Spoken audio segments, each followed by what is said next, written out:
Hello friend, आप सभी को जोहार आशा स्टेज चैनल में, और आप सभी को प्यार भरा गुड मॉर्निंग।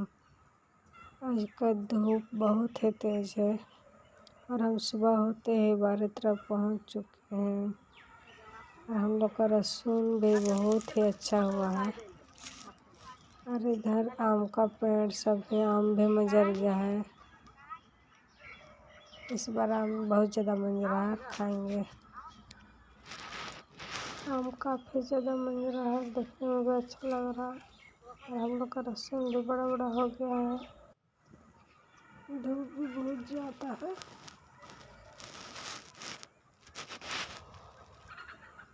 चलिए इस ब्लॉग को यहीं पे एंड करते हैं।